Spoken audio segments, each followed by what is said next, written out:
잘 주무셨나요?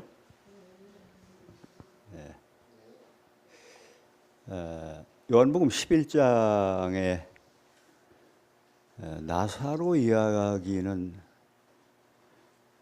복음을 받고 예수님을 닮아가려고 하는, 특별히 마지막 셋째 천사의 기별의 주자가 될 수 있는 그릇으로 쓰임받는 사람이라면 이 과정을 우리가 얻어야 된다는 것이죠. 성경 이야기 중에서 인간의 의가 죽어가지고 하나님의 사업을 그리스도를 통해서 성취시키는 이야기는 너무 많습니다. 지난번에 이제 삼손 이야기도 그랬고, 침례요한의 삶이나 또 돌이킨 느부갓네살이나 여러 이런 부분에 있어서 자기 자신이 죽는다는 것, 이것이 우리의 핵심. 인간 도덕을 쌓는 게 아니고요. 그거 환난 앞에 무슨 의미가 있습니까? 그 부분도 중요하지만 하늘이 요구하는 우리 삶의 적합성, 우리는 구원이 확정된 자격을 얻은 사람들 아닙니까? 예수 이름을 부리니까. 그런데 어떻게 하늘에 가서 살 수 있는 이 권능을 우리가 그리스도를 통해서 받고 있게 되는가 하는 그런 부분들이, 중요한 부분들이 있습니다.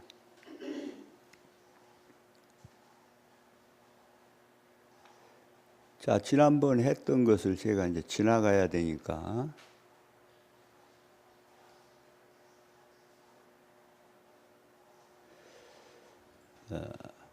이제는 속에 들어있는 더 깊은 이야기들을 우리가 보면서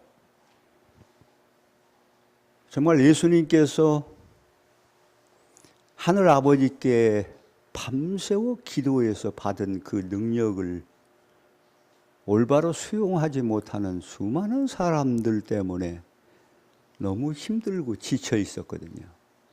그랬을 때 예수님은 배가 고팠다 이렇게 기록했어요.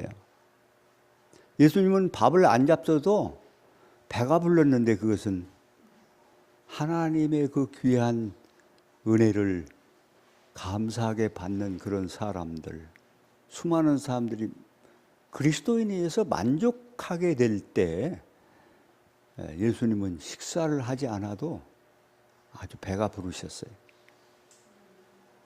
내게는 먹을 양식이 있다고 말씀하시면서 하나님의 뜻을 이루는 것이 내 식사다.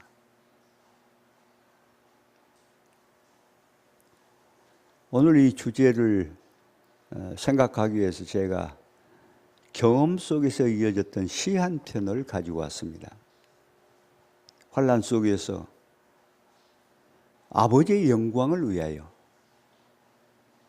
크레침의 일꾼을 만드시는 그리스도. 나사로가 산 건 중요한 거 아니에요.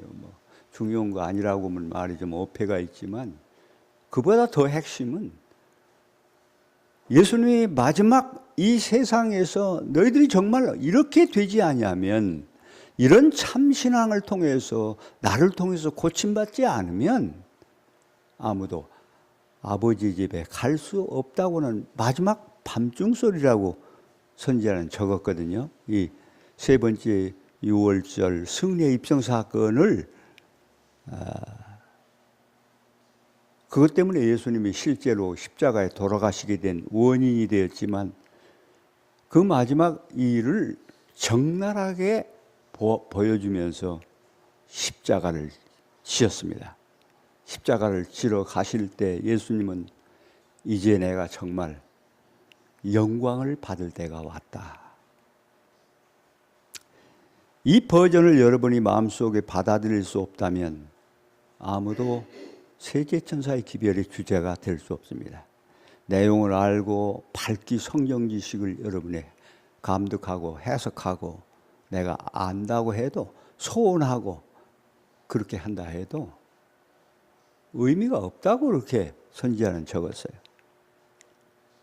자, 천연계에서 원초 성경이죠. 왜냐하면 그 속에 하나님의 숨은 진리들이 수없이 계시되어 있기 때문에 농사를 여러분이 하지 않으면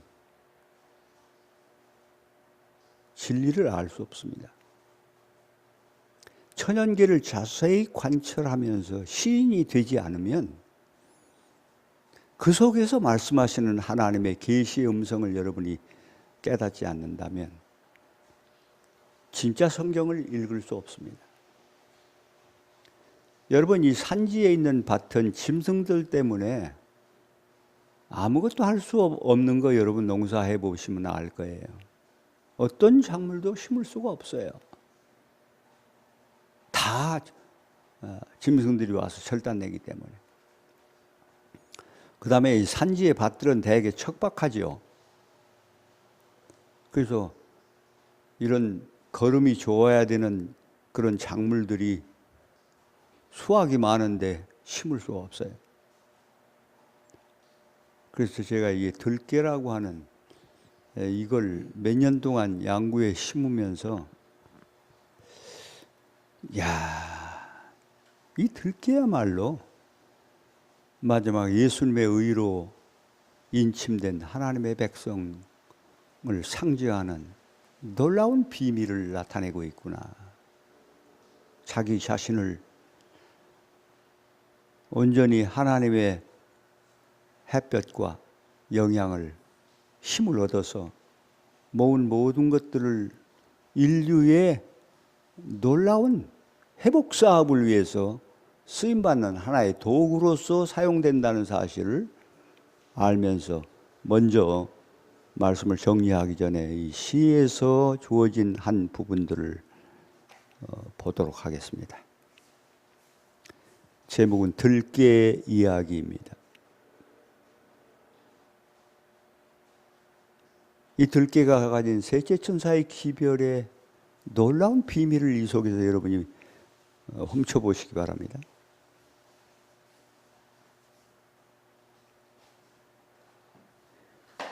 비석, 날아가는 돌이죠.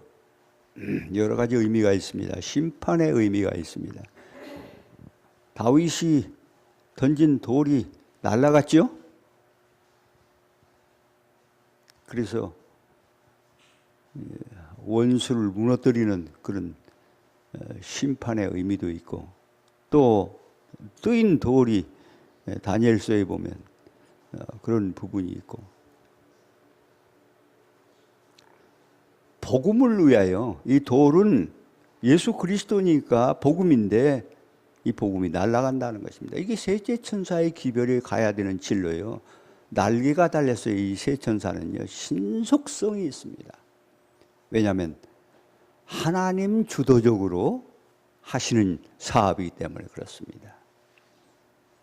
그래서 이 비석이라고 하는 아호에는 중요한 의미가, 메시지가 들어있기 때문에 제가 이걸 선택했어요. 들깨는 모든 작물들이 다 심겨진 제일 나중에 이것저것 좋은 땅은 다 딴 작물들이 차지하고요. 별로 다른 작물이 활용 가치가 없는 그 척박한 땅을 들깨가 차지합니다. 이거 굉장히 중요한 의미가 들어있어요. 제가 일부러 설명 안 해도 이거 잘, 영적 의미를 잘 캐셔야 돼요. 앞을 다투어, 그렇죠? 서로 좋은 곳을 등단하려고, 감자는 봄이 시작되기 전에 추운데 땅속에 묻히거든요. 그렇게 시작해서 모든 작물들이 다 가는데 들깨는 제일 나중에 심어요.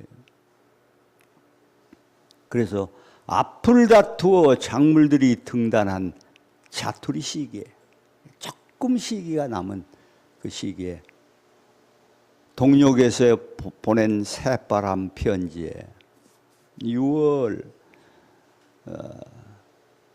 7월 이 가까이 오는 그 중간 사이에 맞바람, 그 전에 동력에서 오는 새바람이 불어옵니다. 요때 이제 요 바람을 타고 들깨가 태어납니다. 밭에 심겨져요.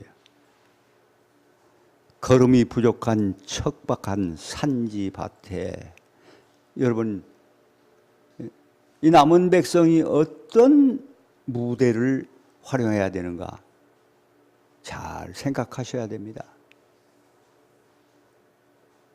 위기와 고난 속에서 우리가 어떻게 올바로 설 수 있는가.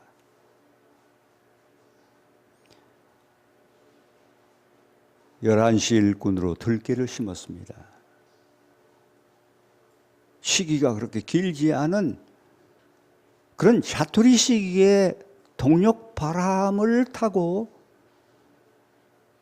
여러 가지 형편이 척박한 그 환경 속에서 한 작물, 하나님이 가꾸시는 한 작물이 산지 밭에 이 산지를 내게 주소서 이렇게 했죠.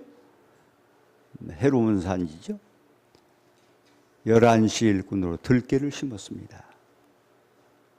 여기에 세 천사의 기별이 가야 될 여러 진로나 의미나 이런 것들이 다 속에 깊이 숨어들어 있어요. 이 시라는 것은 청중과 쓴 사람이 다 같이 말하는 건데 청중이 이야기한 것보다 훨씬 깊이 알아요, 청중들이. 왜냐하면 이 속에 숨은 은유와 비유들이 수없이 많기 때문에. 어떤 대적도 넘볼 수 없는 진리의 향기로 자신을 지켜내는 지혜가 부르심을 받아서 그 산지 밭의 무대에 등장했다는 것입니다. 이 세 천사의 기별, 마지막 셋째 천사의 기별을 주자는 산지 밭에 등장하거든요. 환란이라고 하는 무도 속에서 위대한 진가를 발휘하는 그런 등단이 시작됩니다. 자신을 지켜내는 지혜가 부르심을 받아서 택정받았다는 것이죠. 그렇게 해서 중생들의 치유의 유황으로 하나님께서 선별했다. 농부가 들깨를 심은 것 같지만 그렇게 표현을 했어요.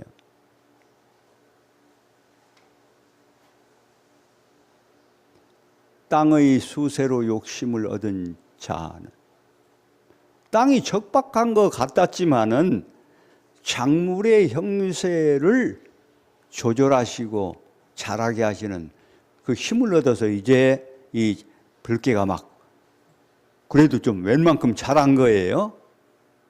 그런데 언제나 이 작물들은 이파리, 잎선에서 태양 에너지를 받아서 여기 탄소 동화적이라고 하는 핵 융합 반응을 통해서 태양의 에너지를 자기들 속에 간직해서 열매로 만들어집니다. 놀라운 비밀이 여기 들어있어요. 들깨가 하는 일이 아니에요. 하나님께서 하시는 일인데, 그런데 애써서 이렇게 하나님의 은혜를 수여해야 될 이 손이 들깨의 잎을 따먹죠. 그래서 자주 잘라져. 그 다음에 이제 들깨는 자녀를 많이 거느리기 위해서는 어떻게 해야 되냐면 잘려져 나가야 돼요. 그 원줄기가 그냥 놔두면요, 그거 하나 쭉 커서 열매가 없어요, 별로. 끼랗기만 하고 바람에 넘어지기만 하지. 그런데 그 애써서 받은 하나님의 은혜로 인해서 자란 그 순이 잘려지는데 2번, 3번 잘려져요. 그런데 곱하기법 여기 놀라운 역사가 있어요. 2번 잘리면요, 하나의 줄기가 24가지를 친다니까요. 여러분, 이 하나님의 이 놀라운 축복에 순종할 때 어떻게 우리를 만들어 주시는가 잘 보세요. 그래서 잎선이 끊어지기도 하고 열매를 기다리는 주인을 위해서 순이 잘려. 이거 잘 나가는데 잘린다니까. 우리가 자주 그런 흔들림과 회개와 이런 것을 통해서 그런 영적 성장을 하죠. 2번의 진난을 통해 아주 지극히 어려운 형편을 통해서, 그러나 그가 태양의 사닥다리를 보았다 이거예요. 이 야곱이 본 사닥다리죠. 홀로 도망한 야곱이 두 떼를 거느리듯 원줄기에서 24자녀를 얻었습니다. 그래서 이제 땅의 수세를 제대로 척박한 것 같은데 이 들깨는 특별한 의미가 있어요. 콩도 마찬가지예요. 이 뿌리혹이라고 하는 그게 질소를 잡아가지고 척박한 산지에서 잘 자라는데요.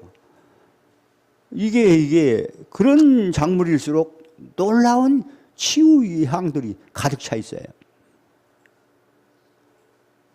원줄기에서 24자녀를 얻었어요. 들깨를 얼마나 간격을 심느냐면 보통 작물들이 이렇게 심죠. 1m 간격을 심어요. 우리 양구에 가보면 1m가 넘는 데도 있어요. 그런데 요 과정을 잘 하면요. 그냥 밭이 안 보이, 땅이 안 보이고 꽉 차버려요, 다. 24자녀가. 이게 이제 우리의 영적 성장을 얘기하는, 우리가 때로 잘못 자라 나오는 우리 속에 나온 이것이 반드시 끊어져야 된다는 것이죠. 그런데 이제 그런 상태 되면 아무도 넘볼 수 없는 우람한 자태가 온 땅을 가득 메우게 되는데 밑에서 잡초가 커봐야 못 자라요. 태양빛이 다 가려져 가지고. 겨우겨우 죽을 똥 살 똥. 그 엄청난 수세를 가진 잡초들이 그 그늘 밑에서 땅의 기운들을 돋아주는 일밖에 못한다니까. 이 비밀을 보세요. 영적 비밀을. 온 이랑을 이 우람한 자태가 가득 메워 잡초가 도말되고 있다 이거예요. 이게 마지막 셋째 천사의 기별의 진로에서 육회하게 되는 죄의 도말이 준비되고 있지요. 다시 예언하시는 연록색 잎새에 편지가 오면 갑자기 노릇스름해져요. 가을쯤 되면 새파랗게 엽록색으로 크던 잎이 노란 색깔이 이렇게 온다니까. 요걸 이제 편지를 주셨다. 예언하시는 편지를 주셨다. 이렇게 표현했어요. 때를 놓치지 않도록 들깨 인생은 거두어집니다. 여러분, 이 들깨는요 3일만 늦게 비면 다 쏟아져요. 그 다음에 3일만 일찍 빼면 열매가 절반으로 줄어요. 익기 전에. 이 추수의 때는 시기가 중요하다, 중요하지 않다? 중요해요. 그래서 그 때를 정확하게 농부는 그걸 보고서는 딱 수확을 해야 최고의 수확을 거둘 수가 있다니까. 때를 놓치지 않도록 굉장히 중요한 의미가 들어있죠. 들깨 인생은 거두어집니다. 이게 이제 셋째 천사의 기별의 주자들의 이야기니까요. 주여, 이 가을엔 흐려진 라오디게아 꾸짖는 북풍으로 한 점 검은 구름에서 길을 재촉하는 탄비가, 이제 늦은 비에 대해서 지금 이야기하고 있죠. 된바람 맞으며 북풍이 이제 가을에는 불기 시작하죠. 육정의 피를 말리는 태양빛으로. 이게 잘려졌는데 태양빛 때 또 피를 말리네 이게. 그래서 바싹 부스러져야 돼요. 바짝 말려가지고. 그런데 셋째 천사의 사랑의 회차우리로 주신 열매 토하게 하소서. 그러면 들깨들이 다 가진 것을 토해내요. 이게 놀라운 하나님에 의해서 되어지는 영적 성숙을 어떻게 우리가 수확이 되는가 하는 이야기를 이 들깨 이야기 속에 다 있는데, 이 들깨는 뒤에 보면 놀라운 효능들이 있어요. 그래서 이제 이 효능을 영적으로 이야기한 것입니다. 따뜻한 기운이 있어요. 들깨에는. 따뜻한 기운으로 악의 면역력을 높이게 하시고, 우리 인생에서 이게 이제 들깨의 열매, 하나님이 주신 그 은혜가 우리에게 입혀져야 된다는 거예요. 막힌 담을 허는 신진대사의 혈압. 피를 맑게 해요. 그래서 막혔던 여러 이 기관들이 잘 열려지는 일을 한다니까. 엘리야의 소명을 지금 막 뭔가 막혀서 잘 안 되고 있지 않습니까? 엘리야의 소명 이루게 하소서. 삼손의 삭도를 삼가게 하소서. 헌신이 얼마나 자주자주 우리가 잘려지는지 알 수 없어요.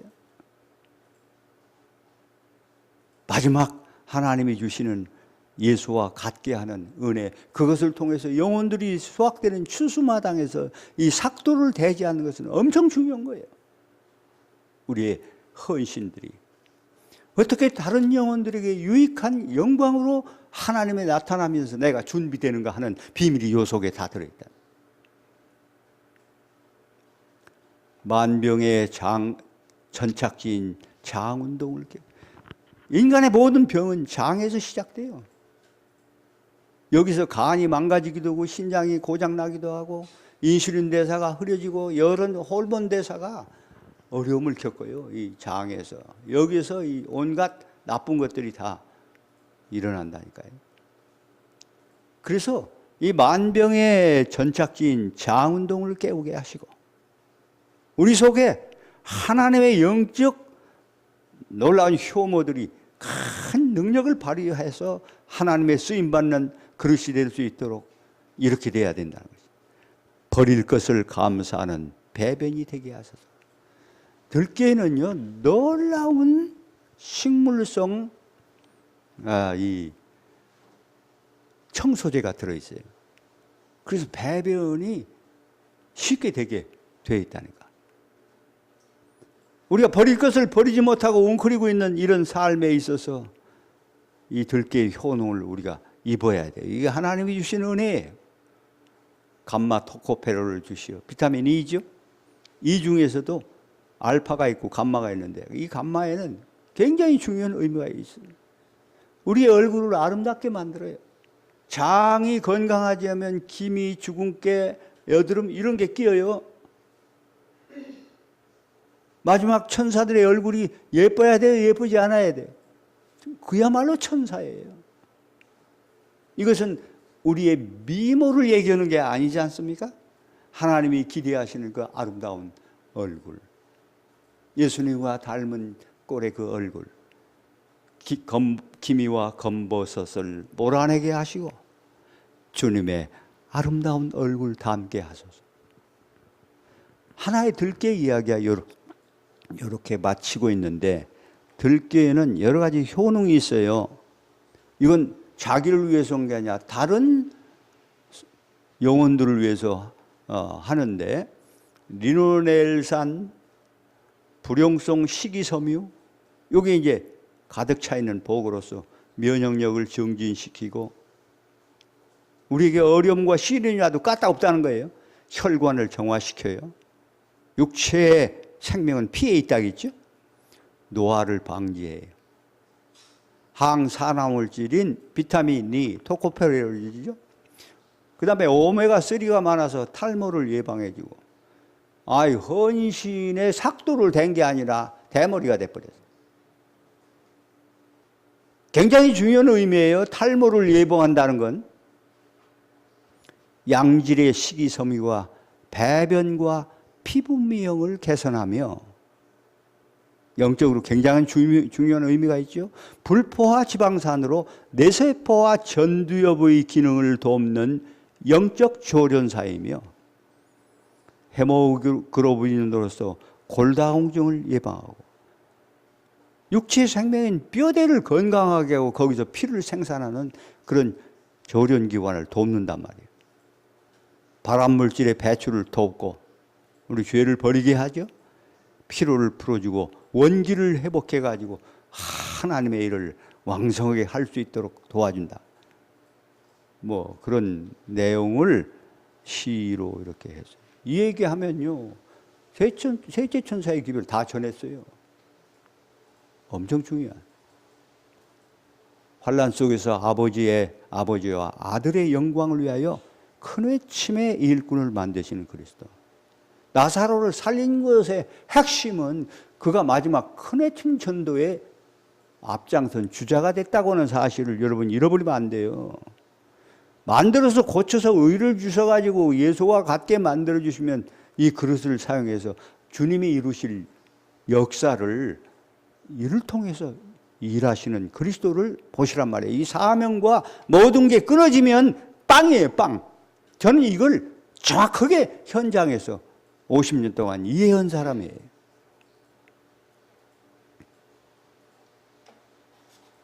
그 다음에 화편의 원고 21쪽에는 전적으로 그리스도를 의지하는 참 신앙은 하나님의 모든 요구에 뭘로 나타날 것이다? 내가 나를 사랑하면 내 뭐를 지키리라? 너무 분명하죠? 두 극단이 있는데 율법과 복음을 분리시키는 것이에요. 이게 하나인데 십자가에서 이걸 하나로 묶어놨어요. 시편 85편에 보면. 그것은 거짓교리라고 그랬어요. 칭의와 성화를 구별하라고 시도하는 거다. 이건 똑같은 의에 의해서 만들어지는 역사인데 이 수용성이 안 되면 못 쓰게 되는 것입니다. 신앙이 잘못돼 버려요. 사단의 계책이라고 얘기해요. 그리스도의 눈물의 마지막 기도 요한복음 17장을 여러분이 잘 아시죠? 예수님과 같게 해달라는 기도예요. 아버지께 졸렸는데 마지막 졸르면서 십자가를 졌어요. 엄청 중요한 기도인데 이게 뭐냐면 하나님과 같이 되게 해달라고 하는 기도예요. 나와 똑같게 해달라고, 하나 되게 해달라고. 이게 연합 그 얘기가 아니에요. 그 내용을 깊이 이해하고 또 선지자가 주신 글을 보면 이게 놀라 자빠질 얘기예요. 조혜경이가 예수님하고 똑같게 해달라는 거예요. 그걸 울면서 아버지께 하소연으로 기도했다니까. 그리고 십자가를 지셨어요. 십자가를 진다는 얘기는 다 줬다는 얘기예요. 조혜경에게. 더 이상 예수님이 이 땅에 내려와서 뭘 못해요. 전영숙 집사님을 통하지 않고는 일을 못하시는 분이 예수님이래요. 이게 십자가예요. 적용과 사업의 방법이 하늘의 지도와 일치되어야 한다는 것입니다. 안 맞는다고 했어요, 지금. 그것을 자기 과신이다, 이렇게 얘기해서. 저는 그냥 쓰는 게 아니에요. 다 선지자의 기별과 성경의 의미를 제가 소화시켜서 말씀하신 거예요. 자, 여기 시대의 소망에 보면 그분의 마음은 그들이 회개하지 않기 때문에 찢어지는 듯하다. 이게 나사렛 가정에서 있었던 얘기예요. 그 다음에 옆에 있던 수많은 제자들이 있었고요. 혼하는 유대인들이 와서 웅성거렸죠. 그 모든 사람들이 회개하지 않기 때문에 가슴이 찢어지는 듯했고 민망히 여기셨고 예수께서 눈물을 흘리시더라. 이런 기록이 있다니까. 하나님이 울게 만들었어요. 다 준비하고 다 주려고 하는데 가로막힌 이 담 때문에 나사로를 살리는 최고의 이적은 그분의 사업과 신성에 대한 주장에 하나님의 인을 찍는 일이었다. 예수님이 하나님이라는 사실에 대해서 최고의 도장을 찍는 일이었다, 이 말이에요. 그분의 사업이 얼마나 놀라운 일인지. 예수께서 본래 마르다와 그 동생 나사로를 사랑해요. 마르다가 제일 큰 누이였기 때문에 마르다를 사랑했다. 그리고 그 동생과 나사로를 사랑했다. 이 가정을 전체 사랑했는데 이 가정에는 율법과 복음이 동시에 한 가정에 살았기 때문에. 그런데 완성된 복음이 누구였다고요? 나사로였다고요. 얼마나 중요한 얘기인지 이걸 아셔야 돼요. 우리도 나사로와 같이 돼야 돼요. 그래서 그가 계시던 곳에 이틀을 더 기다려서 썩도록 기다렸어요. 사랑하는 자에게만 예언의 신은 그렇게 돼 있어요. 진리를 비유나 이런 걸로 얘기하지 않고 그대로 말할 수 있다. 제가 여러분 저 필리핀이나 이런 데 가서 우리끼리 정말 같은 사상을 가지고 이루는 사람한테는 교회에서 하는 기별이 아니에요. 정말 그대로 다 전해줘서 우리가 정말 준비되고 바꿔지는 그런 걸 저는 많이 봤거든요. 근데 이곳에서는 듣는 청중이 여러 갈래가 있기 때문에 진짜 얘기를 못해요.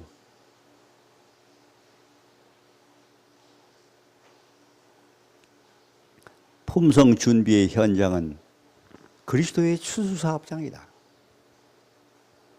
하나님 보시기에 동기가 바르다면, 이게 아주 중요한 거예요. 하나님께 정직하다면 반드시 동행이 언약이 되고 성령께서 사용하시며 의가 우리에게 수주된다, 입혀지고 나눠진다.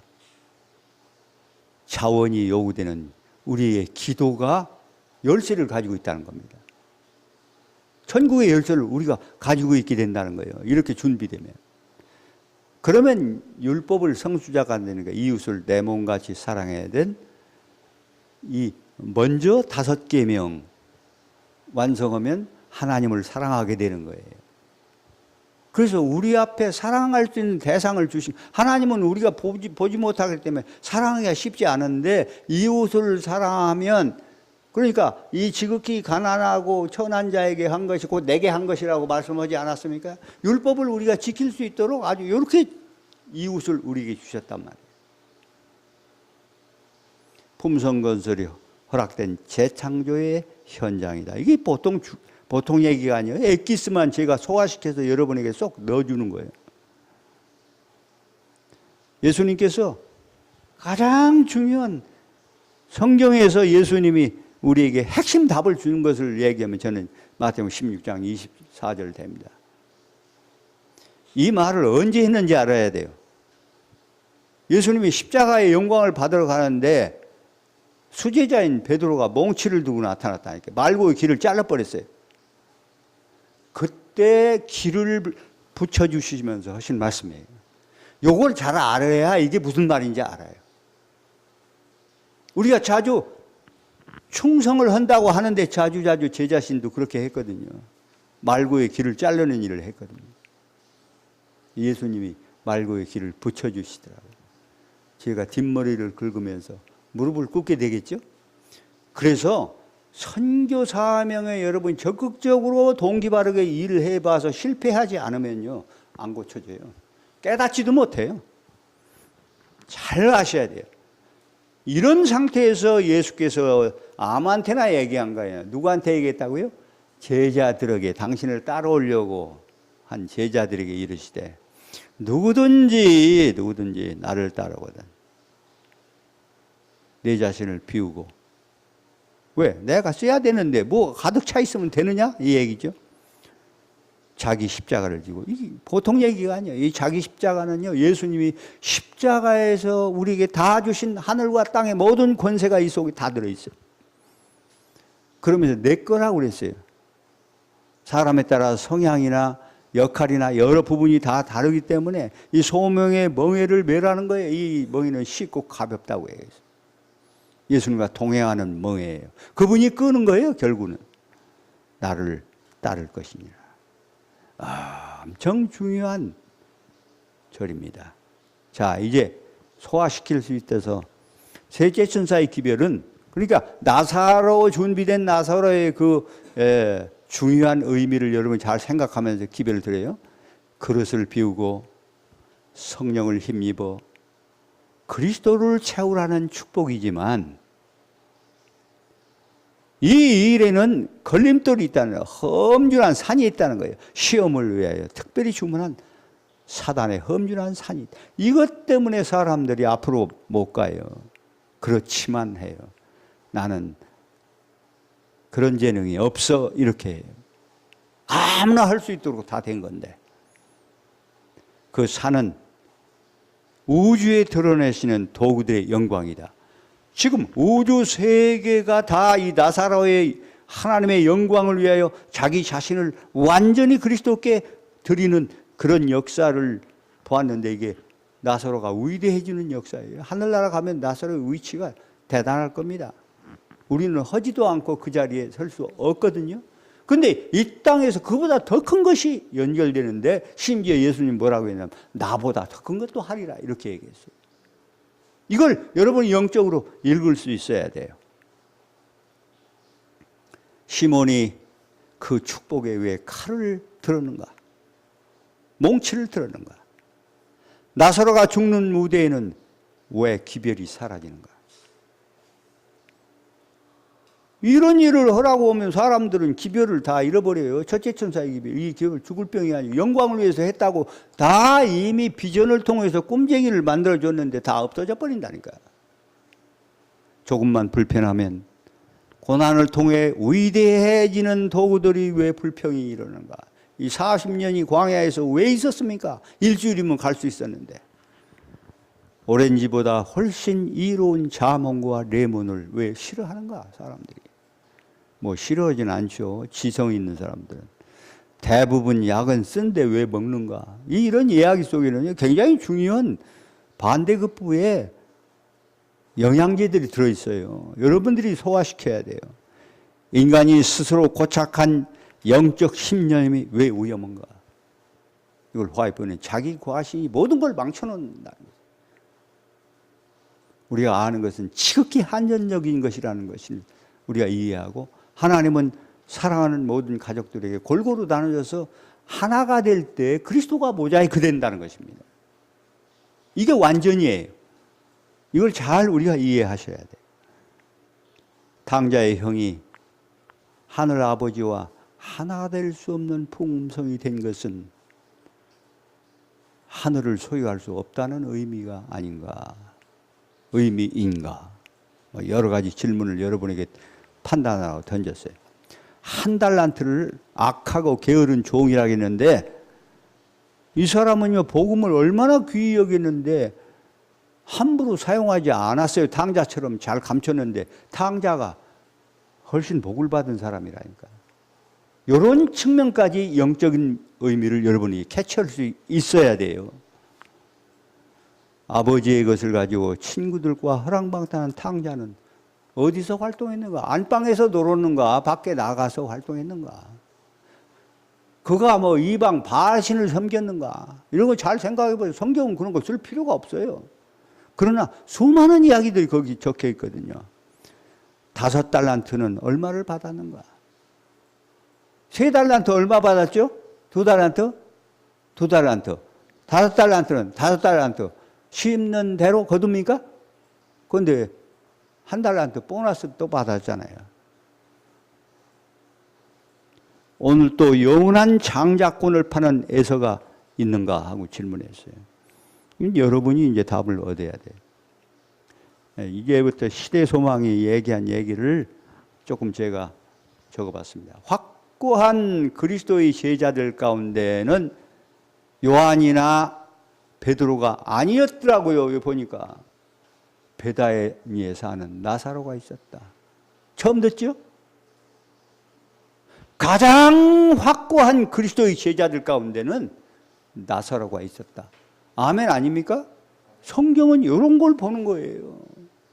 그는 처음 만났을 때부터 그리스도에 대한 믿음이 강했고 사랑이 깊었으며, 이 사랑은 사람에게는 없는 거, 이걸 다 받았다는 거예요. 결국 또한 구주의 총애를 받고 있었다. 그리스도의 가장 큰 이적은 나사로를 위해서, 이 세상에 예수님이 계실 때 가장 큰 이적을 행했는데 이게 바로 나사로를 위해서 만들었다는 거예요. 왜? 나사로가 다른 사람들에게 계속적으로 지금까지 우리를 가르치고 바로잡아주는 역사를 위해서. 구주께서는 당신의 도움을 구한 모든 사람을 축복했는데 그분은 모든 인간 가족을 사랑하시지만 특별히 자기 버전이 통하는 친근한 교제를 하는 사람들이 있다는 거예요. 그게 성소예요, 성소. 삭개오의 집이 성소였어요. 성소를 지어야 돼요. 베다니의 나사로의 가정이 성소였어. 왜? 성소 대신 그리스도, 율법 대신 그리스도가 그 속에 들어갔으니까 성전이 된 거 아닙니까?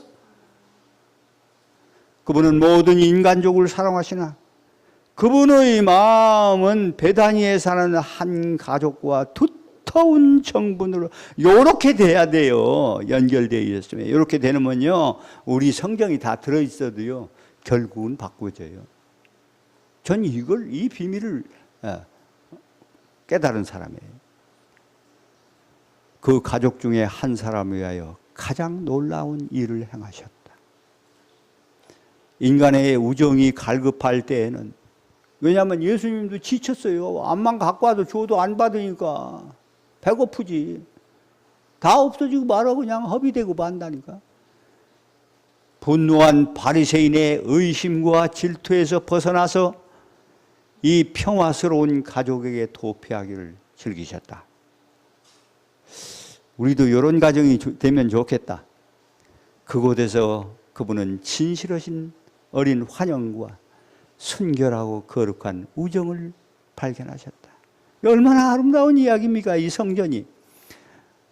당신의 말씀은 이해되고 소중히 간직될 것을 마음에 두었다 했잖아요. 마리아가 천사의 말을. 딴 사람은 다 잊어버리는데 이 아이가 자기 아들이 아니라 하나님이 보내신 메시아라는 걸 마음에 두었다는 거, 이게 굉장히 중요한 이야기예요. 그분은 여기서 단순하고 완전히 자유로운 분위기 속에서 뭐 비유 이런 거 상관없이 직접 얘기할 수가 있어요. 그러면 직접 얘기하면 쉽게 돼요, 안 돼요? 그냥 돼버리는 거예요. 그냥 창조가 가능했다는 거예요. 오늘 이런 버전이 하나님 앞에 우리가 다 돼야 된다는 것입니다. 그분께서는 당신께서 창조하신 인간에게 베푸시는 하나님의 관심을 사람들이 더욱 충분히 깨닫게 되기를 원합니다. 죄송합니다. 제가 막 땀이 나가지고 잠깐 실례하겠습니다. 그런데 청중들은 어떻게 했다고요? 그건 이거 여러분이 아셔서 하세요. 충분히 깨닫기를 하나님, 예수님은 그렇게 원하시면서 모든 걸 다 주는데 청중들은 안 들었다는 거예요. 뭐 지금도 그럴 수 있어요. 그리스도께서는 공중생애 피곤한 투정에서 떠나서 베다니에 있는 그 가정에서 휴식시를 차지해요. 왜냐하면 거기서는 다 되니까, 창조가 되니까. 죽을 수 있는 사람도 만들어지니까 그릇이. 하나님의 섭리의 책을 거기서는 막 공개해버렸어요. 잡다한 군중에는 이야기하려고 하지 않았던 것을 그분은 이런 개혁적인 해합에서 말씀하셨다. 개인적인 해합에서. 잘 보세요. 개인적인 해합. 그분은 당신의 친구들에게 비유로 말씀하실 필요가 없었다. 숨은 얘기를 할 필요가 없고 그냥 얘기하니까 그대로 창조돼 버리는 거예요. 오늘 우리가 이런 버전으로 들어가야 해요. 들깨처럼. 마르다에게는 한 가지, 모든 사람의 이 한 가지가 있어요. 부자 법관에도 이 한 가지죠. 침착하고 헌신적인 정신. 이게 출중한 사람이었거든요. 마르다는. 장래의 영생에 관한 지식을 깊이 갈망하는 요게 더 필요하다는 거예요. 그게 이제 한 가지가 부족한 거예요. 마리아에게는. 마르다에게는. 마리아는 또 한 가지가 부족해요. 다 듣기는 즐기는데 잘 안 나타나. 요거 율법과 복음이 두 가지로 된 거예요. 이거 아니에요. 이원론 아니에요. 한 일원론이에요. 이게 일원론이 나사라예요. 나사라고 깊이 명상하셔야 돼요, 여러분이. 마르다는 잠시 후에 지나버릴 걸 위해서 조금 덜 염려하고 영원히 존속하는 일. 그래서 우리가 이 평택이 필요한 거예요. 더욱 염려할 필요가. 우리가 열심히 이런다고 하는데 사람은 안 되고 있잖아요. 저처럼. 대표자예요, 저는.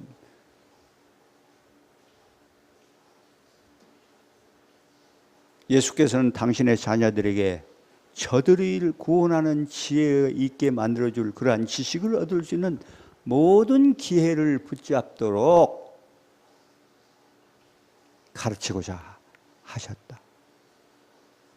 그리스도의 사업에는 주의성 있고 정열적인 일꾼들이 필요하다. 마르도와 같은 사람들이 활동적인 종교사업에 저희 열심을 다할 넓은 분야가 기회로 펼쳐져 있다는 거예요. 그러나 그들은 먼저 마리아처럼 예수님의 발 앞에 앉게 하라. 이 두 가지를 여러분 놓치면 안 돼요. 마리아와 마르다게에 있는 이 한 가지, 근면과 기민성과 정력이 그리스도의 은혜로 말미암아 성화되게 하라. 요한 그렇게 됐습니까? 우리의 아들이었잖아요. 베드로 보통 얘기가 아니었잖아요. 성질이 벼락 같았어요. 물속에 막 뛰어 들어갔다니까. 그런데 이게 성화됐습니까? 얼마나 열정적인. 그래서 사람 낚는 어부가 되게 하리라 하는 역사가 갈릴리에서 있는데 3,000명씩 회개하는 현장에서 그게 이루어졌다니까. 그리스도에 의해서. 어떤 것도 놓치면 안 돼요.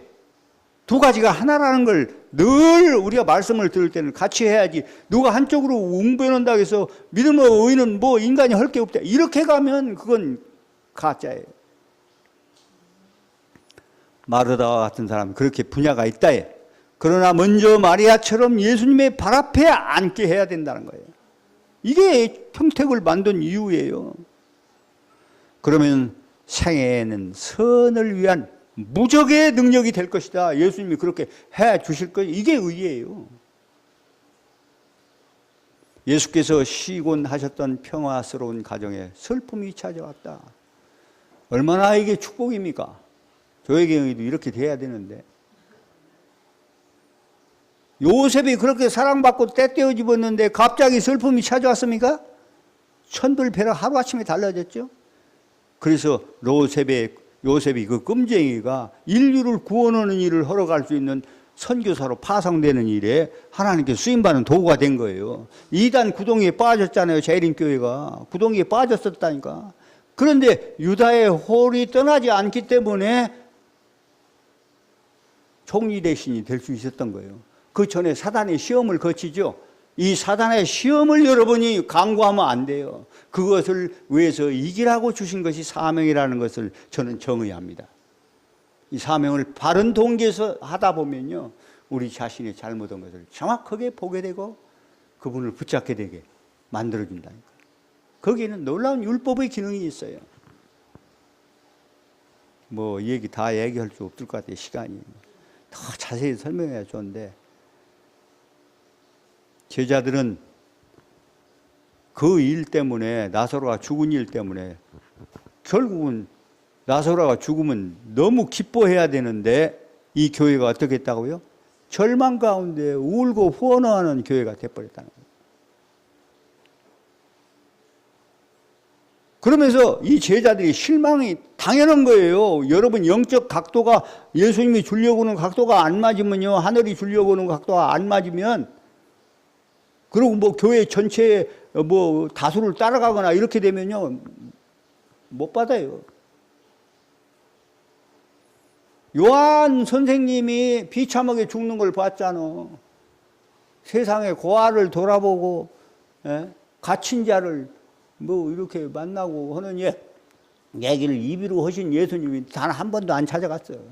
심려한 얘기도 안 꺼낸다니까. 이 사람을 따라다니면 이게 되는가? 우리가 이게 사업이 잘못된 거 아닌가? 이렇게 의심했다는 거예요. 그러니까 첫째 천사의 기별의 영적 각도를 받아들이지 못하면요, 둘째, 셋째에서는 물 건너가고 하는 거예요. 그 얘기가 그 얘기예요. 엄청 중요해요. 이 얘기는 그냥 내가 이거 한 시간에 할 수 있는 얘기 아니에요. 설명이 필요한데 뭐 계속해서 저는 그런 부분을 다룰 거니까.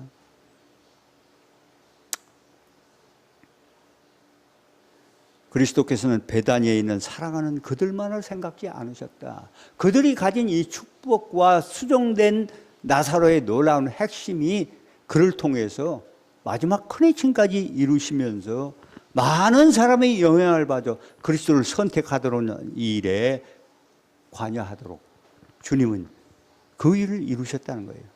예수의 신적이신 분을 명확하게 증거하는 이적을 그렇게 안 했으면 나사로가 준비되지 않았으면 못했을 거라는 거예요. 그럼 오늘 우리가 셋째 천사의 기별의 주자들로서 어떻게 돼야 되느냐 하는 얘기가 나와 있죠.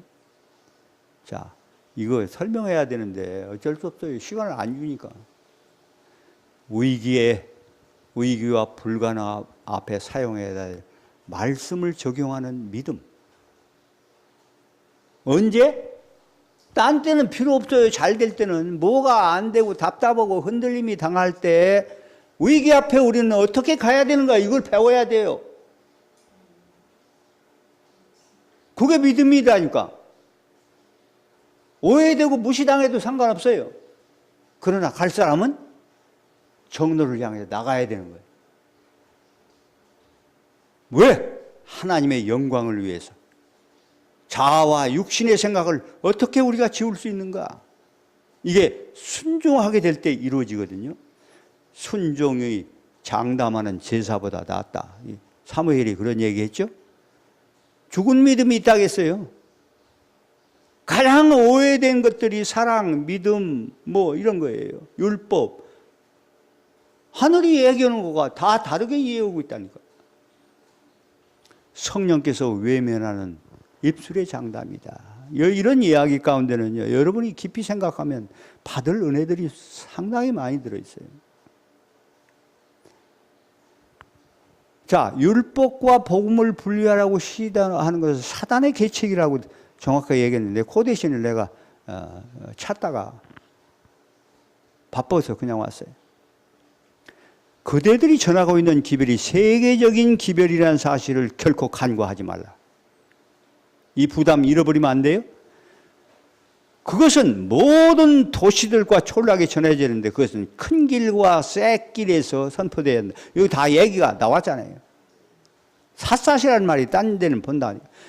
씨는 모든 종류의 흙이 떨어졌다. 우리가 해야 되는 이 일이요. 사람이 좋은 바 찾는 게 아니고요. 이제는 셋째 천사의 기별은요. 성령의 하늘 권능들이 추수를 위해서 다 역사를 만들어가는 시대란 말이에요. 그런데 인간이 다 하려고 끝까지 버티고 성소의 문을 닫지 않기 때문에. 그리고 열어놓으신 지성소 들어가지 않기 때문에 아무것도 지금 안 되고 있다니까. 이게 라오디게아예요. 라오디게아는 희망의 교회예요. 예수님이 문 밖에 계시다니까. 열기만 하면 돼. 씨는 모든 종류의 흙에 떨어졌다. 이게 우리 안에서 성취돼야 돼요. 그대들은 우리의 특권이니까. 즉시 그대들의 노력의 결과를 보지 못할 수도 있지만 낙심하지 말라는 거예요. 왜? 이 일은 누가 한다고? 네가 하는 게 아니라 내가 너희들 통해서 이룬다. 아멘? 그대들은 모든 곳에 진리를 씨를 뿌려야 한다. 그대의 빛을 작은 범위로 제한시켜서는 안 되며 제가 이 한국의 중심지를 고집한 이유가 있어요. 말 아래에 두어오거나 침대 아래에 두어서는 안 된다. 자꾸 속으로 겨들어가면 안 돼요. 하나님께서는 이 사업을 할 일꾼들을 일으킬 거예요. 어떤 사람도 하나님이 택하신 그릇을 방해하면 안 된다는 거예요. 자서전에 유언이에요, 유언. 도시들 가운데 하나님의 사업이 진행되는 것을 보는 것은 우리의 특권이다. 이건 우리 교회에 세워지는 것 그 얘기 아니에요. 100% 아닌 것이 아니지만 지금 여기 얘기는 셋째 천사의 기별 얘기를 쭉 하는 데서 따온 거예요. 도시선교라는 책이 따로 있어요. 잘 보세요. 우리가 진로가 어떻게 나가야 되고 이 평택이 진정한 하나의 광야의 소리를 만들려면 저 안으로 들어가야 되는지 전체를 붙잡을 수 있는 요층지에서 우리가 암만 돈이 없어도 가야 되는지 그리스도께서는 기별이 들어갈 장소를 기다리고 기다리신다. 도시의 주민 가운데서 열심히 일할 필요가 있음이 22년 동안 나의 내리를 떠나지 않았다. 잠을 이루지 못한 적이 많았다 했어요. 왜냐하면 도시에 교회가 없나? 다 있는데 고기 뺑뺑 고기 몇 사람만 갖고 하고 있다니까요. 포틀랜드에 가니까 고기 몇 명만 하고 있어요. 그런데 거기를 다 하러 15만 원을 갖고 왔는데 반대했다니까. 14명의 목자가. 여기 허가받고 왔느냐고요. 난 예수님이 가락에서 왔습니다 했더니 여기는 아무나 와서 하는 데가 아니라고 이렇게 얘기하다니까. 이게 될 법한 얘기입니까? 그러면 버전이 하늘과 맞다는 거에 틀리다는 거예요. 그건 여러분이 판단하세요. 누가 대도시를 위한 책임을 맡고 있는가? 이건요, 마지막 셋째 천사의 기별이 모든 물가에 다 복음을 주는 그 얘기예요. 이 사업이 얼마나 중요한지를 아는 사람 그렇게 많지 않아요. 백날 얘기해도 우리 전도단도 뭔 소리인지 모르더라고. 그러면 그렇게 않게 돼 있는 거예요. 어떤 사람은 이 사업을 여러 다른 곳에서 수행하기 위해서는 우리가 얻을 수 있는 모든 자금이 필요합니다. 돈이 좀 적게 들어가는 데로 가야 됩니다. 그 뭐 해의였는데 예수님이 그 옆에 계셨던 것도 있어요. 그대는 도시의 진리를 전하지 않으면 재원이 고갈되라는 사실을 알지 못하는가. 아유, 놀라운 비밀이 있는데요. 이런 말이 엄청 많아요, 생각보다. 도시에서, 대도시에서 사람들이 버리고 포기한 사고가 많고 막 죄가 많은 그런 도시에서 복음 전도를 하는 사람은 재원이 고갈되지 않는다고 계속 해놨어요. 여러분, 이 사실을 믿습니까? 저는 경험을 해봤다니까.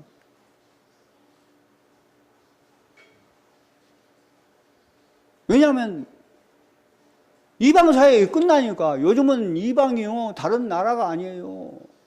이 교회 주변에도 옆에도 이방이 있어. 이거 알아야 심판이 돼서 구원받든지 안 할 텐데 아예 씨도 안 떨어져. 맞아요? 엄청 중요한 이 백성은 이걸 이해해야 돼. 제 얘기를 여러분이 결국에는 이해하면 움직일 것인데,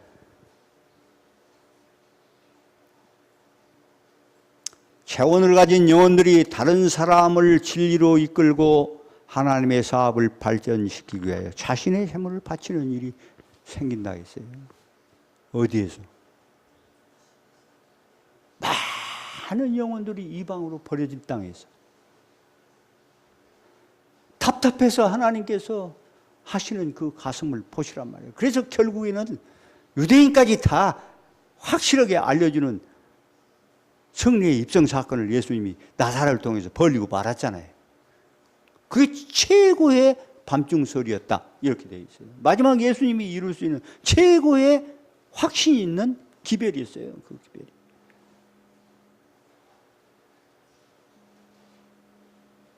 자, 여기까지만 하고 뭐 뒤에 여러 가지 이야기가 많지만은, 나사로, 여러분, 제가 아무리 설명해도 부족합니다. 그가 죽는데 예수님은 관여하지도 않고 오히려 딴 곳에 가서 반대하던 것에 이르면서 죽어서 썩기를 기다리셨던 그 이 놀라운 사건이 여러분 앞에도 똑같이 진행되어야 합니다. 오늘 주어진 이 나사로 이야기를 여러분이 여기서 끝나지 마시고 개인적으로 깊이 명상하시면서 나도 주님이 사용하시는 율법과 복음이 하나 된 그분 위해서 기꺼이 목숨까지 드릴 수 있는 그런 백성이 될 수 있을까 하는 그런 부분들을 생각하면서 함께 은혜를 이루는 여러분과 제가 되시길 간절히 바랍니다. 기도하겠습니다.